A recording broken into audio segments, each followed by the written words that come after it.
আজ এমন একটা বই নিয়ে কথা বলবো যা পৃথিবীর প্রত্যেক বাবা মা, শিক্ষার্থী এবং প্রত্যেক শিক্ষকদের পড়া উচিত বলে আমি মনে করি। বইটার নাম তুত্তচাঁদ।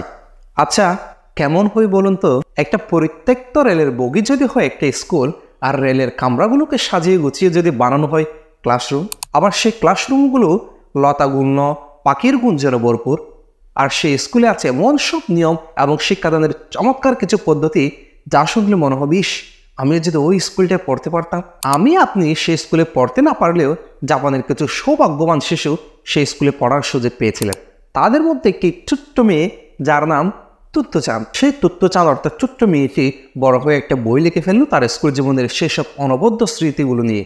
ইন্টারন্যাশনাল বেস্ট সেলার তুত্তচাঁদ বইটির লেখক জাপানের বিখ্যাত টেলিভিশন ব্যক্তিত্ব তোৎসুকো কুরোয়ানাগি, অর্থাৎ ছোটবেলার সেই তুত্তচাঁদ। বইটি মূলত লেখিকার নিজের জীবনের কাহিনী। ঘটনাটি দ্বিতীয় বিশ্বযুদ্ধের সময়কার। জাপানের টোকিও শহরের দক্ষিণ পশ্চিমে জিওগাকুয়া নামক জায়গায় পরিত্যক্ত রেল কামরায় এমন একটা অবাক করা মজার স্কুল ছিল যার নাম ছিল তোমোই গাকুয়েন। এ বইয়ের প্রধান চরিত্র আমাদের মিষ্টি মেয়ে তুত্তচাঁদ সেই স্কুলের প্রথম শ্রেণীরই একজন ছাত্রী। এটি একটি অসাধারণ বই। জাপান সহ বিশ্বের অনেক দেশে এই বইয়ের অনেক অধ্যায় পাঠ্যপুস্তক হিসেবে অন্তর্ভুক্ত করা হয়েছে। এই বইয়ের সবচেয়ে সুন্দর দুটি চরিত্র হলো তুত্তচাঁদের স্কুলের হেডমাস্টার সুসাকো কোবায়াশি এবং তুত্তচাঁদের মা।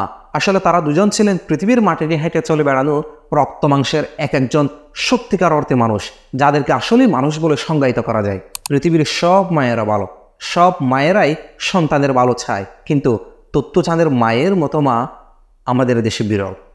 কোনো বাড়িও বলছি না, সত্যিই আমাদের দেশে বিরল তুত্তচাঁদের মায়ের মতো একজন মা। অন্যদিকে পৃথিবীতে শিক্ষকতা নামে যে একটি মহান কর্ম আছে, তুত্তচাঁদের স্কুলের সে প্রধান শিক্ষক মিস্টার কোবায়াশি হলেন সে আদর্শবান শিক্ষকের উজ্জ্বলতম দৃষ্টান্ত।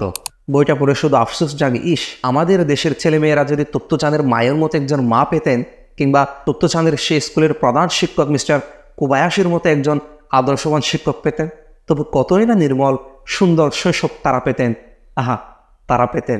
আপাত দৃষ্টিতে বইটিকে শিশুতোষ বই বলে মনে হলেও আপনি যখন পাতা উল্টানো শুরু করবেন তখন অন্যরকম এক জগৎ ধরা দেবে আপনার হাতের মুঠোয়, যেখানে প্রজাপতির মতো উড়ে বেড়ানো যায়, পাখির মতো প্রাণোচ্ছলে গান গাওয়া যায়। তুত্তচাঁদের সে স্কুলের কার্যক্রম ছিল তুত্তচাঁদের কাছে 7 রাজার মণিমাণিক্যের মতো। সেখানে আমাদের দেশের মতো পেট ব্যথার অজুহাত কিংবা মিথ্যা কথা বলে স্কুল ফাঁকি দেওয়ার কথা কারো মাথায় আসতো না। প্রতিদিন তারা স্কুল শেষে বাড়ি ফিরত ব্যাগ ভর্তি অভিজ্ঞতা নিয়ে, আনন্দ নিয়ে।